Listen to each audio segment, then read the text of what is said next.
குடும்பத்தை விட்டு விலகி இருந்தாதான் இறை வழிபாடு பண்ண முடியுங்கிற ஒரு மித்து. அடுத்தது இது எல்லாத்தையும் பண்ணும்போது குடும்பத்தை விட்டு சன்னியாசியா மாறிடணுங்கிறது ஒரு மித்து. அடுத்தது உங்களுடைய உடை, உங்களுடைய இதை எல்லாத்தையும் மாத்திக்கணுங்கிறது ஒரு மித்து. இது மூணையும் நான் பிரேக் பண்ணணும்னு நினைக்கிறேன். திருமணமான நாள்ல இருந்தே எங்க இருவருக்குமே ஒரு ஆன்மீக தேடல் இருந்தது.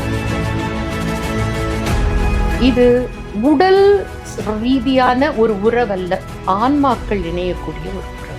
இதை ஒவ்வொருத்தரும் உணர்ந்து கொண்டால் அந்த திருமண பந்தம் உரியது. ஹரிஓம். அமிர்தவர்ஷினி வித்யாபீடம் சார்பா பக்தர்கள் மற்றும் அன்பர்கள் அனைவரையுமே வரவேற்கிறதுல ரொம்ப மகிழ்ச்சி. ஹரிஓம். ஹரிஓம். ஸ்ரீமாத்ரே நமக.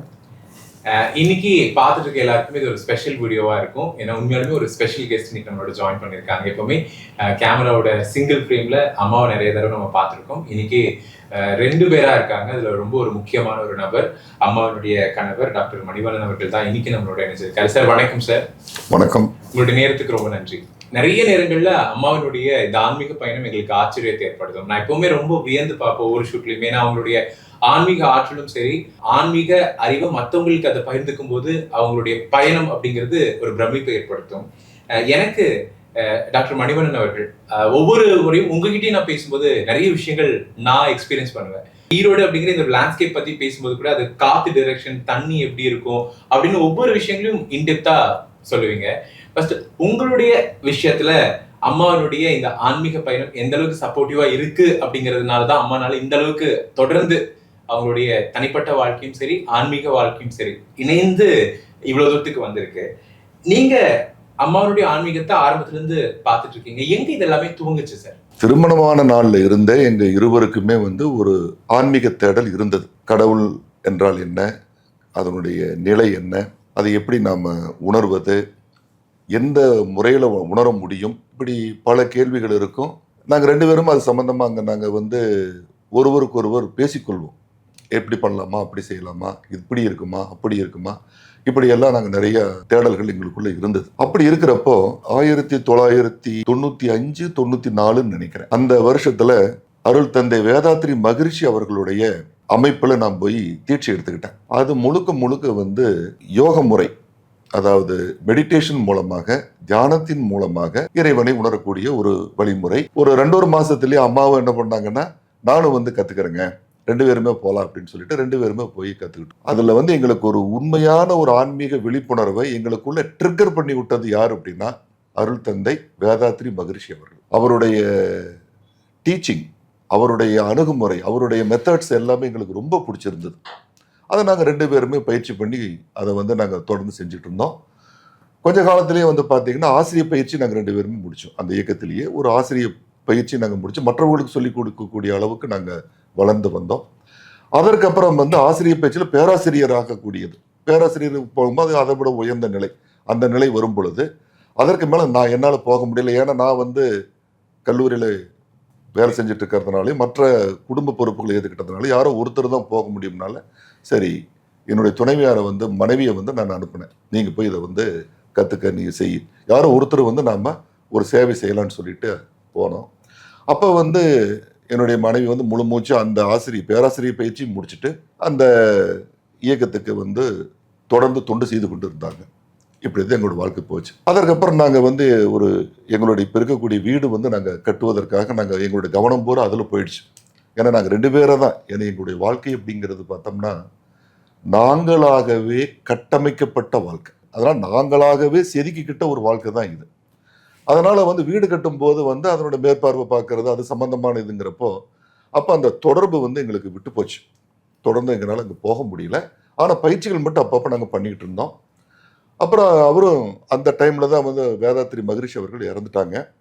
அதற்கப்புறம் நாங்களும் அப்படியே வீட்டிலேயே இருந்து நாங்கள் எங்கள் பயிற்சிகளை ஆரம்பிச்சிட்டோம். அப்புறம் அவங்களும் புதிய ஒரு தேடல் எல்லாம் அவங்களுக்கு நாங்கள் மறுபடியும் அது அடிப்படை எங்களுக்கு அதுதான். அதிலிருந்து மறுபடியும் சில தேடல்கள் வர ஆரம்பிச்சது. இப்படியே மறுபடியும் நாங்கள் தொடர்ந்து போய்கிட்டு இருக்கிறோம்.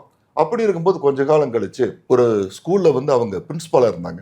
அந்த சமயத்துல வேத மந்திரங்களை சொல்லி கொடுக்குறாங்கன்னு கேள்விப்பட்டு ஒரு ஆர்வத்துல அது கிளாஸ் ஆரம்பிச்சாங்க. ஆரம்பிச்சு கொஞ்ச நாள் அதை கத்துக்கிட்டு இருந்தாங்க. அந்த சமயத்துல தான் எங்களுக்கு அடுத்து 2 குழந்தைகள் பிறந்தாங்க, 2 குழந்தைகள். மீண்டும் ஒரு வாழ்க்கையில ஒரு சின்ன ஒரு இது போராட்டங்கள் மறுபடியும் கொஞ்சம் அவங்கள வளர்த்தி எடுக்கிறதுக்கு நாங்கள் போராடணும். கொஞ்சம் ஓரளவுக்கு அவங்க வளர்ந்த பின்னால மீண்டும் என்னுடைய மனைவி அதே வேத மந்திரங்கள் இருக்கிற ஆர்வத்தின் காரணமா அதை இன்னும் கொஞ்சம் தொடர்ச்சியா சுய முயற்சியாகவே நிறைய வந்து கத்துக்கிட்டாங்க. அப்புறம் கொஞ்ச நாள் ஆகத்தான் சரி ஓரளவுக்கு அவங்க நல்லா நிறைய கத்துக்கிட்ட பின்னாலதான் சரி இதை நம்ம மற்றவர்களுக்கு நம்ம கற்றுக் கொடுக்கணும் அப்படிங்கிற ஒரு நிலை எடுத்தாங்க. அப்படி எடுக்கும்போது தான் வந்து நாங்கள் அவங்களுக்கு முழுமையான ஒரு குடும்பத்திலிருந்து எங்களால் முடிஞ்ச உதவிகள் எல்லாமே நாங்கள் செய்தோம். என்னுடைய மகன்களும் அதுக்கு உறுதுணையாக இருந்தாங்க.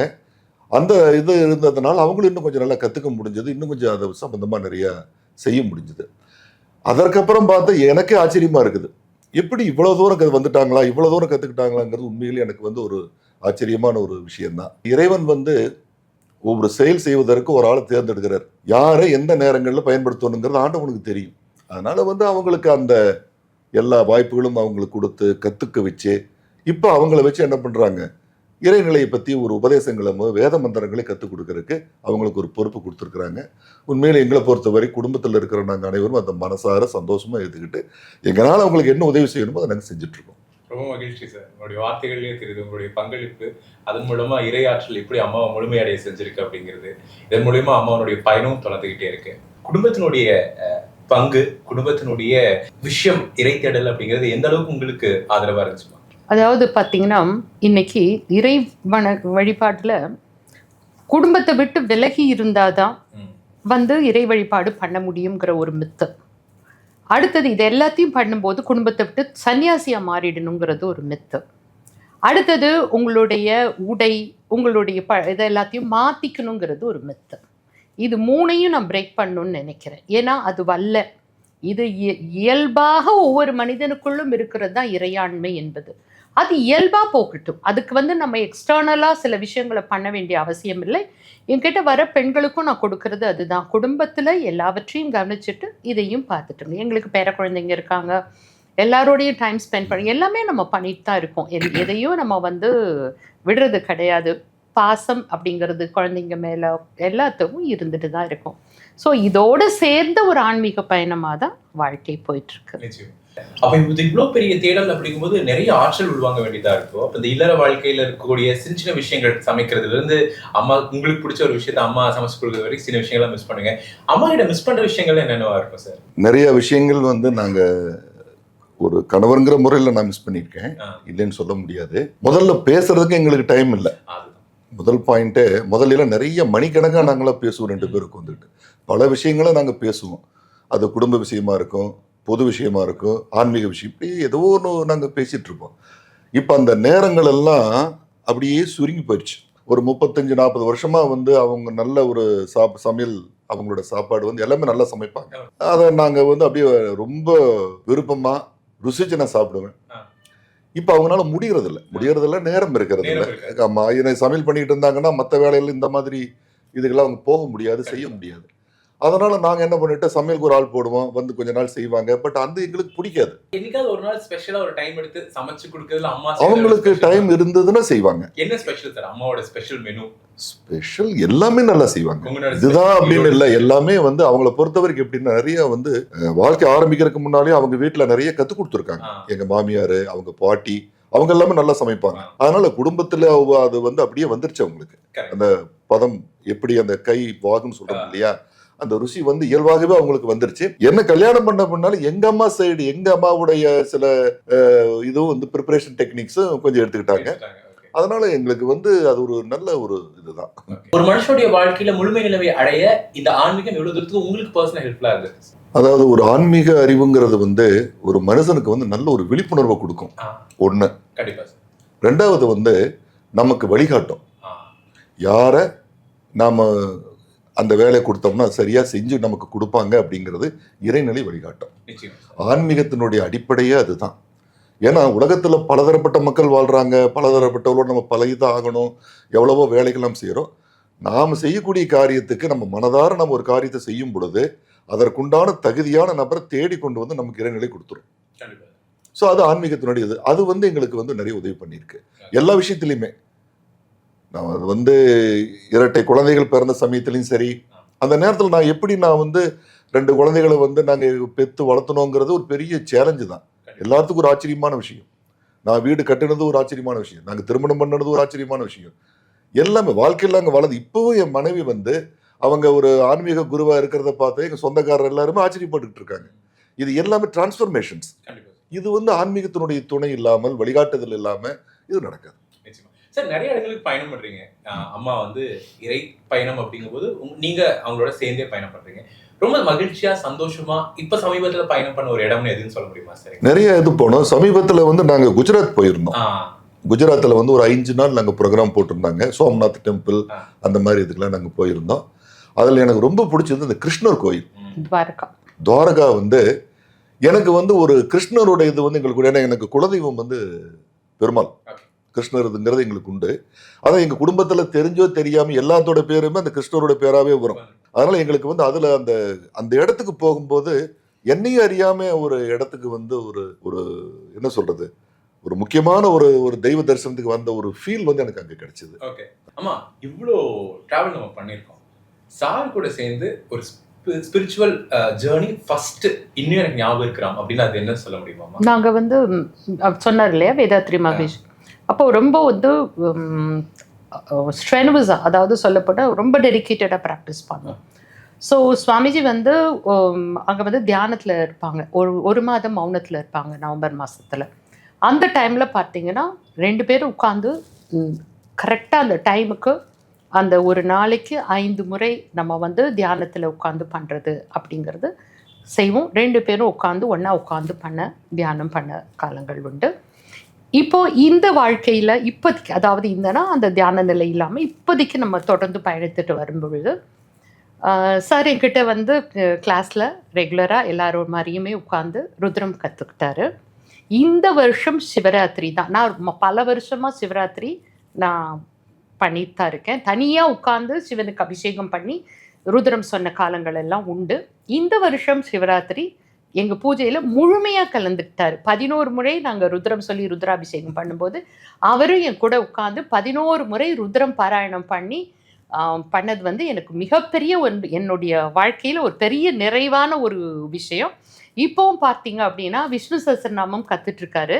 ஸோ காத்தால் எழுந்தோடனே என்னோட சத்தம் வீட்டில் கேட்குதோ இல்லையோ, அவரோட பாராயணம் பண்ணக்கூடிய அந்த சாண்டிங் சத்தம் தான் வந்து வீட்டில் கேட்குது. ஸோ அதை கேட்கும்போது இப்போ நேற்று கூட சொன்னேன், அடுத்த பேட்ச்லேயும் உங்களை வேற ஒரு கிளாஸில் போட்டு விடுறேன், நீங்கள் வந்துருங்க அப்படி. ஸோ இது வந்து ஆக்சுவலாக வந்து இதில் எந்த விதமான ஒரு ஈகோவோ அந்த மாதிரி எதுவுமே இல்லாமல் இந்த விஷயங்களை நம்ம பண்ணுறதுங்கிறது வந்து ஒரு பெரிய ஒரு நிறைவான ஒரு விஷயம். அம்மா தொடர்ந்து பார்த்தீங்க அப்படின்னா சனாதன தர்மம் மூலியமா நிறைய மக்களுக்கு இந்துத்துவானா என்ன, அதனுடைய விஷயங்கள் என்ன, அதனுடைய முக்கியத்துவம் என்ன அப்படிங்கிறத சொல்லிக்கிட்டே இருக்காங்க. இப்ப அம்மாக்குன்னு சக்தி சேனையா அவ்வளவு மக்கள் இருக்காங்க அமிர்தஸ்ரீ வித்யாபீடத்துக்கு கீழே. இது ஒரு பெரிய மகிழ்ச்சி எங்களுக்கே பார்க்கும்போது. ஆரம்ப நிலையிலிருந்து நீங்க ஒரு பயணத்துல கூடவே இருக்கீங்க. இன்னைக்கு இவ்வளவு பெரிய சக்தி சேனையை உருவாக்கி இருக்காங்க அம்மா அப்படிங்கும்போது உங்களுக்கு எப்படி இருக்கு சார்? ஒரு தனி மனித சந்தோஷமா அது எப்படி இருக்கு சார்? ஒரு கணவனா என்னை பொறுத்த வரைக்கும் நான் என்ன நினைக்கிறேன்னா, இது வந்து அவங்களுடைய கடுமையான ஒரு முயற்சிக்கும் முழு மனசோட இதில் இன்வால்வ் பண்ணிக்கிட்டதனுடைய ஒரு பயன்தான் இன்னைக்கு இருக்கக்கூடியது. அதற்கான இல்லைன்னு சும்மா அது வந்து வரல, 1 நாள் 2 நாள் வரல. ஆரம்ப காலத்துலலாம் பார்த்தீங்கன்னா ஒரு 2 பேர் 3 பேர்லாம் கூட உட்காந்து அவங்களுக்குலாம் வேத மந்திரம் கற்றுக் கொடுத்துருக்காங்க. திருப்பூர் வாரத்தில் 2 நாள் போவாங்க தனியா, அதுக்குன்னு ஒரு காரியனை கொடுத்துட்டு அவங்களுக்கு தானே ஓட்டிட்டு போயிட்டு தானே வருவாங்க. கோயம்புத்தூர்ல 2 நாள் போடுவாங்க. ஸோ திருப்பூர்ல 2 நாள் போயிட்டு அப்படியே கோயம்புத்தூர் போயிட்டு வருவாங்க. இங்க ஒரு 5 பேர் இருப்பாங்க, அங்க ஒரு 5 பேர் இருப்பாங்க. நாங்கள் அதெல்லாம் எதுவுமே கணக்கு பார்க்கல, அதுல வருமானம் வருதா வரலையா, அதில் அவங்களுக்கு என்ன வேணுமோ நான் பண்ணி கொடுத்துருவோம். போயிட்டு வர வரைக்கும் நான் வீட்டை நான் பார்த்துக்குவோம். ஸோ அது வந்து கடுமையான முயற்சி அவங்களது. அந்த முயற்சி வந்து கிடைச்ச ஒரு அச்சீவ்மெண்ட். கிட்டத்தட்ட தொடர்ந்து ஒரு 15 வருஷத்துக்கு மேல ஒரு கடுமையான ஒரு வேலை செஞ்சதை இன்னைக்கு அந்த நிலையை வந்து அவங்க அச்சீவ் பண்ணியிருக்கிறாங்க. வர்றவங்களும் வந்து ஒரு சாதாரண நாட்களா வந்து மாணவர்களா வர்றதில்லை. எல்லாருமே நல்ல ஒரு என்லைட்மெண்ட் இருக்கிறவங்க, ஒரு எலைட் கிரௌடுன்னு சொல்றோம், அந்த மாதிரி ஒரு நல்ல அறிவார்ந்த ஒரு சமூகம் தான் வர்றாங்க. அதாவது நான் சொல்றது வந்து படிப்புனோ அல்லது வந்து ஒரு பொருளாதாரமோ நான் வந்து கணக்கு வச்சு சொல்லல, ஒரு நல்ல விழிப்புணர்வோட ஆன்மீக தேடலோடு இருக்கக்கூடியவங்க வர்றதுதான் எனக்கு உண்மையான மகிழ்ச்சி. நான் அதை வந்து கண்கூட நான் பார்க்கிறேன். ஒரு திருமண பந்தம் எப்படி இருக்கணும், ஒரு கணவனுக்கான ஒரு ரோல் பிளே அப்படிங்கிறது ஒரு இல்லற வாழ்க்கையில ஒரு அவங்களை நம்பி வரக்கூடிய ஒரு மனைவிக்கு எப்படிப்பட்டதா இருக்கணும், ஒரு மனைவியினுடைய அந்த ரோல் பிளே அப்படிங்கிறது ஒரு இல்லற வாழ்க்கையில தன்னை நம்பி வரக்கூடிய இந்த கணவனுக்கு எப்படி இருக்கணும், இவங்க 2 பேருக்கு மூலமா உருவாக்கக்கூடிய இந்த குடும்ப உறவு, இந்த குடும்ப சூழல் ஆரோக்கியமான முறையில வழிநடத்தணும்னா எப்படிப்பட்டதா இருக்கலாம்? ஒரே ஒரு விஷயம்தான், குடும்ப வாழ்க்கையில விட்டு கொடுத்தல், சகிப்புத்தன்மை. மகரிஷியோட வார்த்தை தான் எனக்கு ஞாபகம் வருது. அவர் 3 சொல்வார்: பொறுமை, விட்டு கொடுத்தல், சகிப்புத்தன்மை. இது இருந்துச்சுன்னா குடும்ப வாழ்க்கையை கொண்டு போகலாம். கமிட்மெண்ட் இருக்கணும். கமிட்டட், அதாவது திருமண பந்தம் என்பது மீறப்படக்கூடிய ஒன்று அல்ல. இது வாழ்க்கை சாசனம். அதாவது இதுல பார்த்தீங்கன்னா இந்த திருமண பந்தத்தை பற்றி நம்ம சொல்லும் பொழுது இது உடல் ரீதியான ஒரு உறவல்ல, ஆன்மாக்கள் இணையக்கூடிய ஒரு உறவு. இதை ஒவ்வொருத்தரும் உணர்ந்து கொண்டால் அந்த திருமண பந்தம் உரியாது. முதல்ல புரிதல் வேணும். ஒருத்தரை பத்தி ஒருத்தர் நல்ல மனமாக புரிஞ்சுக்கணும். ஒருத்தர் இன்னைக்கு இருக்கக்கூடிய காலகட்டத்தில் நிறைய பேர் புரிஞ்சுக்கிறது இல்லை, தெரிஞ்சுக்கிறது இல்லை. யாரு என்ன, அவங்களுடைய விருப்பு வெறுப்பு என்ன, ஏன்னா நிறைய விஷயங்கள் இருக்குது. உணவு பழக்க வழக்கம் இருக்குது, உடைகள் இருக்குது, ஒரு இயற்கை காட்சியை ரசிக்கிறது, இப்படி எத்தனையோ விஷயங்கள் இருக்குது. அது எல்லாம் ஒத்துப்போவதான்னு பார்க்கணும். அது நிறைய பேர்த்துக்கு அதை பற்றி கவலைப்படுறது இல்லை இப்போ இருக்கிற சமூகம். பட் நாங்கள்லாம் நிறைய ஒருத்தர் நல்லா புரிஞ்சுக்கிட்டு தான் இருக்கிறோம். நாங்கள்னு இல்லை, யாராக இருந்தாலுமே நல்லா புரிஞ்ச தம்பதியினராக இருந்தாங்கன்னா அவங்களுக்குள்ள ஒரு ஆட்டோமேட்டிக்காக ஒரு சின்க்ரோனைசேஷன் வரும். கண்டிப்பாக ஒத்து போவாங்க. ஒரு உதாரணத்துக்கு நான் ஒன்று சொல்கிறேன். நான் வீட்டுக்கு போகும்போது நினைப்பேன், எனக்கு ராகி இது ரொம்ப பிடிக்கும், பக்கோடா பிடிக்கும். இன்னைக்கு ராகி பக்கோடா சாப்பிட்டா நல்லா இருக்குன்னு நினைப்பேன். வீட்டுக்கு போன இருக்கும், ஆச்சரியமா இருக்கும். எப்படி என்னமோ தோணுச்சு செஞ்சாம்பாங்க எங்க வீட்டுல. இந்த மாதிரி நிறைய இந்த ட்ரெஸ்ஸிங் எங்க 2 பேருக்கு நிறைய ஒத்து போகும். அது மட்டும் இல்ல, எங்க நண்பர்கள், எங்க உறவினர்கள் எல்லாருமே சொல்லுவாங்க, உண்மையா அவங்க 2 பேரும் ரொம்ப மனமொத்த தம்பதியினர்கள் அப்படின்னு. அதுக்கு காரணம் என்னன்னா விட்டு கொடுத்தல். நிறைய விஷயங்களை சரி நமக்கு அது பிடிக்குது பிடிக்கலைன்னாலும் அவங்க அதுல விருப்பமா இருக்கிறாங்களா, விட்டு கொடுக்கறது. அது எனக்கும் உண்டு, அவங்களுக்கும் உண்டு. எனக்காக அவங்க விட்டு கொடுத்துருக்காங்க, அவங்களுக்காக நானும் விட்டு கொடுத்துருக்கிறேன். ஒண்ணு புரிதல் வேணும். அது இருந்ததுனால நமக்கு நல்லா இருக்கலாம். சார், உங்களுடைய நேரத்துக்கு ரொம்ப நன்றி. முதல்ல நிறைய விஷயங்கள் நீங்க சொன்னது எனக்கு ஒரு பெரிய தெளிவு ஏற்படுத்தி இருக்கு. இல்லற வாழ்க்கைய ஆன்மீகத்தோடு இணைந்து செயல்படும் போது அது இன்னும் எப்படி மேன்மை அடையும். ஒரு தனிநபருடைய வாழ்க்கையில ஒரு கணவன் மனைவி சேர்ந்தா அந்த சூழல் எப்படி அழகாக்கலாம் அப்படிங்கிற மிக முக்கியமான விஷயங்களை இந்த நேர்காணல எங்களோட நீங்க பகிர்ந்துக்கிட்டு உங்க நேரத்துக்கு ரொம்ப நன்றி.